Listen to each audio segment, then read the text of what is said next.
April 12, 1782. The Caribbean Sea between Dominica and Guadeloupe.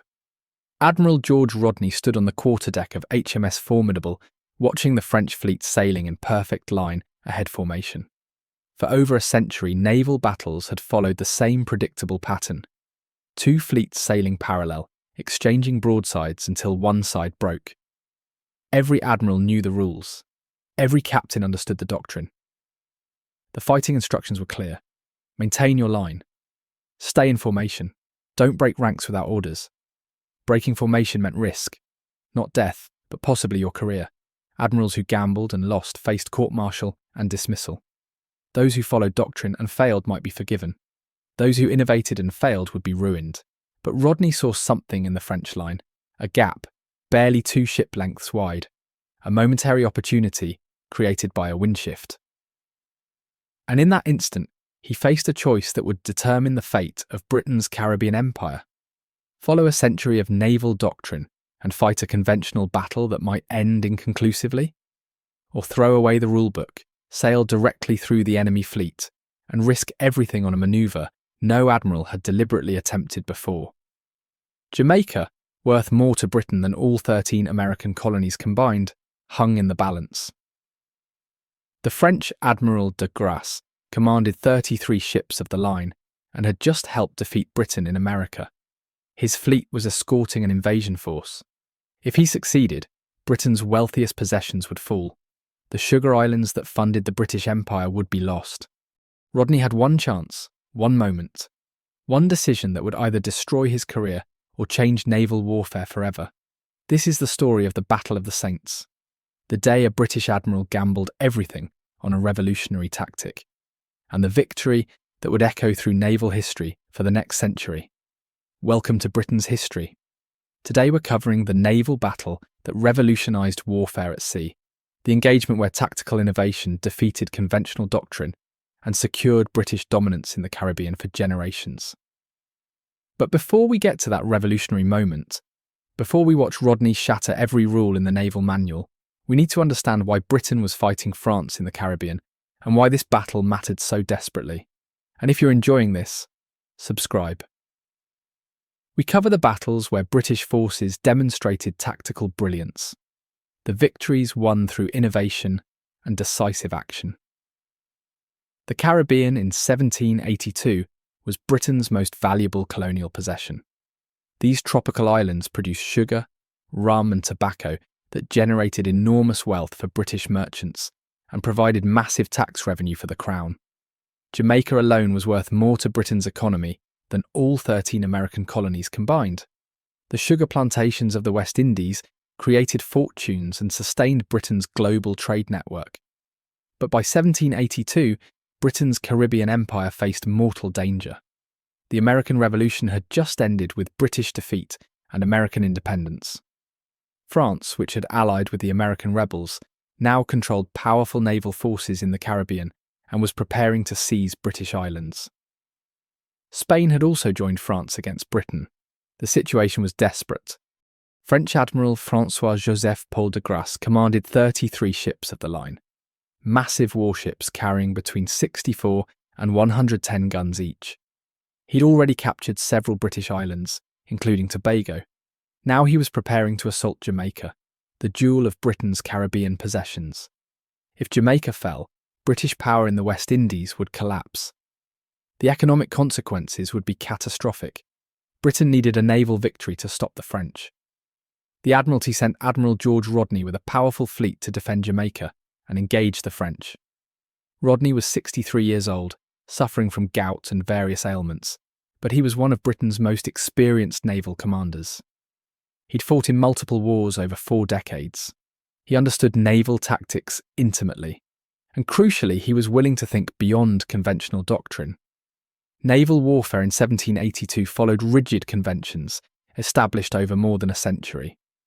Fleets sailed in line-ahead formation, one ship following another in a long column. When 2 fleets met, they sailed parallel to each other, typically a few hundred yards apart, and exchanged broadsides. Each ship fired its guns at the enemy ship, directly opposite. This continued for hours until one fleet sustained too much damage and withdrew. This line of battle tactic had dominated naval warfare since the mid-17th century. It maximised firepower. All ships could fire their broadsides simultaneously. It maintained formation. Ships stayed in organised lines rather than becoming scattered. Naval doctrine, enshrined in fighting instructions, required captains to maintain their position in line. Breaking formation was considered dangerous and potentially subject to court-martial. But line-ahead tactics had significant weaknesses. Battles often ended inconclusively because neither fleet could inflict decisive damage. Ships could sail away from battle by simply turning downwind. Capturing enemy ships was difficult when fleets remained in parallel lines. Many naval engagements ended with both sides claiming victory, but neither achieving strategic results. Some admirals had experimented with breaking the enemy line, but these attempts were rare and usually accidental rather than deliberate. The risks seemed too high. Ships breaking through enemy lines would be exposed to fire from both sides. Conventional wisdom said maintaining your own line while battering the enemy's was the only sound tactic. Rodney had observed these tactical limitations throughout his career. He'd fought in battles where British fleets possessed superior numbers or better gunnery, but couldn't achieve decisive victory because the enemy simply sailed away. He understood that revolutionary tactical change was needed if Britain wanted to dominate at sea rather than just survive battles. By early April 1782, Rodney was hunting de Grasse's fleet in the Caribbean. The French were escorting a massive convoy, more than 100 merchant ships, plus troop transports carrying soldiers for the planned invasion of Jamaica. De Grasse's 33 ships of the line protected this valuable convoy. Rodney had 36 ships of the line. The forces were nearly equal.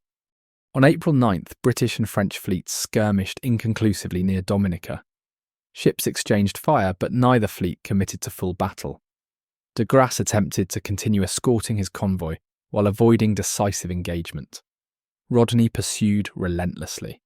For 3 days the fleets manoeuvred in the Caribbean, with Rodney seeking the opportunity to bring the French to battle.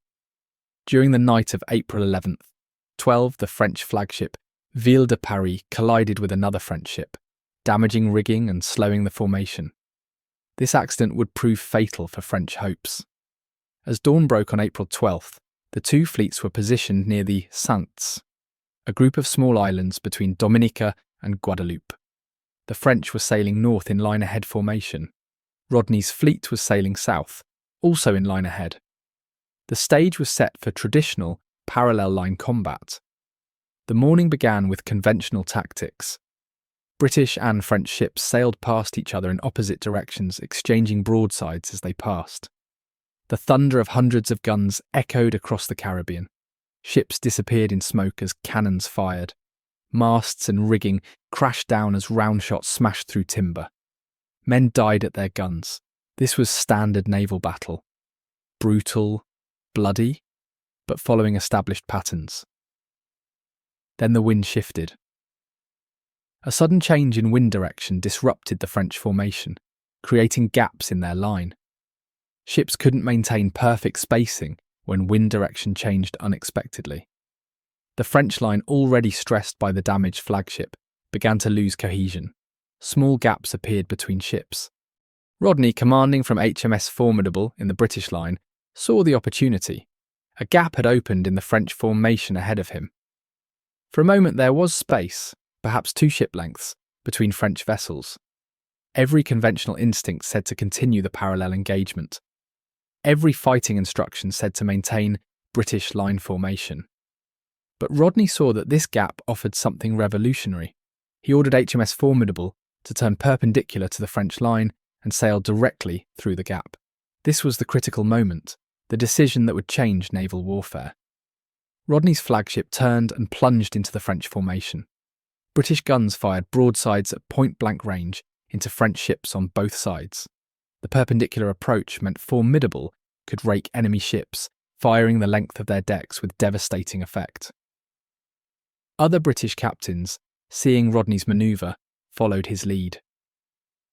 Several British ships turned and broke through the French line at different points. The neat formations dissolved into melee combat. British ships found themselves among the French fleet, engaging at extremely close range. Some British vessels fought French ships on both sides simultaneously. The ordered parallel engagement became chaotic close-quarters battle. This was breaking the line, the tactic that would define the next era of naval warfare. By sailing through gaps in the enemy formation, British ships broke French cohesion. Ships separated from their formation became vulnerable. The French couldn't support each other effectively when their line was shattered. British ships could concentrate fire on isolated French vessels. The fighting was intense and confused. Smoke from hundreds of guns obscured visibility. Ships collided. Rigging became entangled. Cannon fired at ranges where gun crews could see enemy sailors clearly. The broadsides were devastating at such close range. Timber shattered, masts fell, casualties mounted rapidly. This wasn't the relatively distant gunnery of traditional line battles. This was brutal close combat. The French flagship Ville de Paris, already damaged from the collision, found itself surrounded by British ships. Multiple British vessels concentrated fire on de Grasse's flagship. The enormous 110-gun ship fought courageously, but facing several opponents simultaneously proved overwhelming. British broadsides systematically destroyed the flagship's rigging, dismounted guns and killed crew. After hours of punishment, Ville de Paris struck her colours in surrender. Admiral de Grasse was captured. The capture of the enemy commander's flagship was an enormous psychological blow to French morale. When ships saw their admiral's flag lowered in surrender, many French captains lost hope. The French formation, already broken by Rodney's tactics, began to disintegrate completely. Some ships attempted to escape. Others fought on desperately. Several surrendered when surrounded by multiple British ships. British captains pursued aggressively. The conventional caution that characterized traditional line battles was absent. Ships chased down fleeing French vessels. Damaged French ships that couldn't escape were surrounded and forced to surrender. The battle continued into late afternoon as British forces hunted scattered French ships across miles of Caribbean waters. By evening, the French fleet was destroyed as an effective fighting force. 5 French ships of the line were captured, including the flagship. Several others were so badly damaged they barely made it to port. French casualties were enormous, approximately 3,000 killed and wounded, plus thousands more captured. British casualties were about 250 killed and 800 wounded, heavy but far less than French losses. More importantly, the French convoy was left defenceless. The merchant ships and troop transports scattered when their naval protection vanished. Many were captured by British forces in following days. The planned invasion of Jamaica was cancelled. French ambitions in the Caribbean were crushed. Britain's economic lifeline to the West Indies was secure. The strategic consequences were immediate and profound. The Battle of the Saints ended French hopes of dominating the Caribbean. Jamaica remained British. The Sugar Islands continued generating wealth. Britain's negotiating position in peace talks following the American Revolution was massively strengthened. France had lost its admiral, 5 ships of the line, and any realistic chance of conquering British Caribbean possessions. But the tactical revolution Rodney initiated at the Saints had even more lasting impact. Breaking the line became the new doctrine for aggressive naval commanders. The tactic demonstrated that decisive victory required more than parallel bombardment. It demanded closing with the enemy, breaking their formation, and destroying their fleet in close combat. The innovation spread through the Royal Navy. Young officers who'd served at the Saints or studied Rodney's tactics absorbed the lesson. Naval thinking shifted from cautious preservation of formation to aggressive attack. Fighting instructions were revised to permit, and eventually encourage, breaking the enemy line when opportunities arose. 23 years later, Vice Admiral Horatio Nelson would perfect Rodney's innovation at Trafalgar. Nelson's plan for attacking the Franco-Spanish fleet involved breaking their line in multiple places, exactly what Rodney had done at the Saints. Nelson's famous signal, "England expects that every man will do his duty," preceded a battle won through the same tactical principles Rodney had demonstrated in the Caribbean. Trafalgar destroyed Napoleon's naval power decisively, and it did so using the breaking the line tactic born at the Saints. The connection between the Saints and Trafalgar isn't coincidental. Nelson had studied Rodney's battle carefully. He understood that breaking the enemy formation created opportunities for decisive victory that traditional parallel engagements couldn't achieve. Trafalgar's overwhelming success validated and immortalised the tactic, but Rodney had invented it. For Britain, the Battle of the Saints represented naval excellence through innovation. Rodney didn't have superior numbers. The fleets were nearly equal. He didn't have better ships. French vessels were often better designed than British ones. What Rodney had was tactical imagination combined with decisive leadership. He recognised an opportunity, made a bold decision, and executed brilliantly. The battle also showcased British advantages in gunnery and seamanship. British gun crews could fire faster and more accurately than their French counterparts. British sailors handled their ships more efficiently in the chaos of broken formation combat. These advantages mattered enormously when battles devolved into close range and melee. French ships might have elegant lines and powerful broadsides, but British crews could outfight them when tactics created opportunities. For Rodney personally, the victory was vindication. He'd been criticised earlier in his career for being too cautious in some engagements. Political enemies questioned his fitness for command, given his age and health problems. The Saints silenced all criticism. Rodney had delivered the decisive victory Britain desperately needed. He was elevated to the peerage as Baron Rodney and received the thanks of Parliament and King. The battle also demonstrated the value of experienced leadership. Rodney was 63 years old, in poor health, and had been considering retirement. But his decades of experience enabled him to recognise the opportunity the wind shift created. A younger, less experienced admiral might have followed conventional doctrine. Rodney's career-long understanding of naval warfare's limitations enabled him to see beyond traditional tactics. The Caribbean theatre itself deserves recognition. This wasn't European waters where British naval supremacy was expected.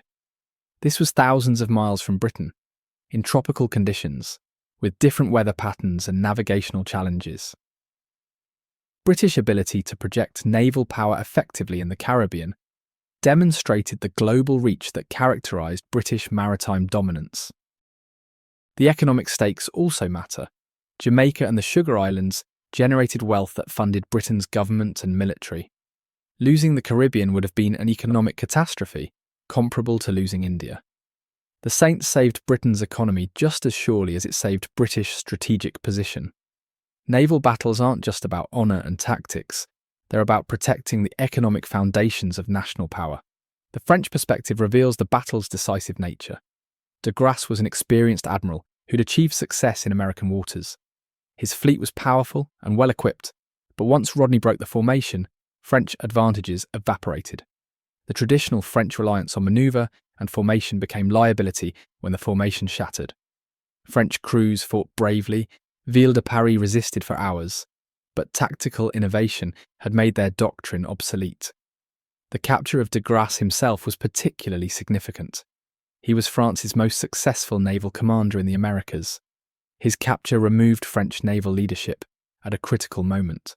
The psychological impact on French naval morale was devastating.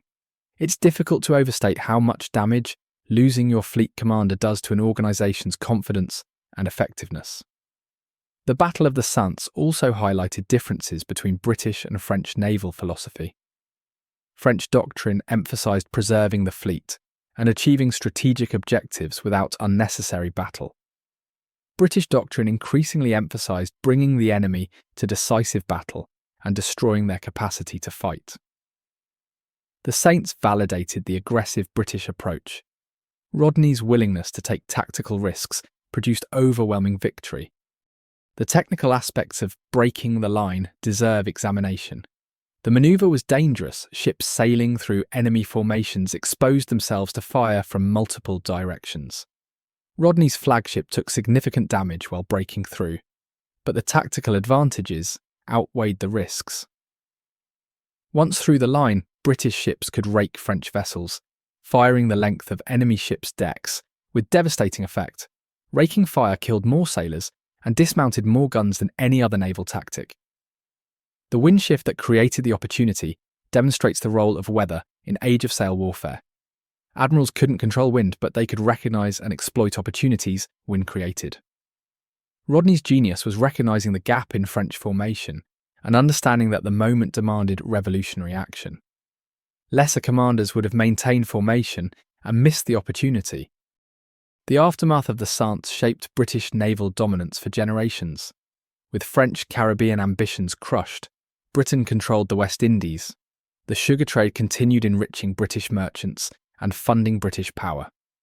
The tactical innovation spread through the Royal Navy, creating a culture of aggressive close-action combat that characterised British naval warfare through the Napoleonic Wars. If this is the kind of naval history that interests you, battles won through tactical innovation, victories where decisive leadership changed warfare itself, moments when British commanders revolutionised their profession, then you know what to do. These are the stories that deserve to be remembered. These are the examples of British excellence that built an empire. Thank you for watching Britain's history. The battles that proved British tactical brilliance and innovative leadership told the way they deserve to be told.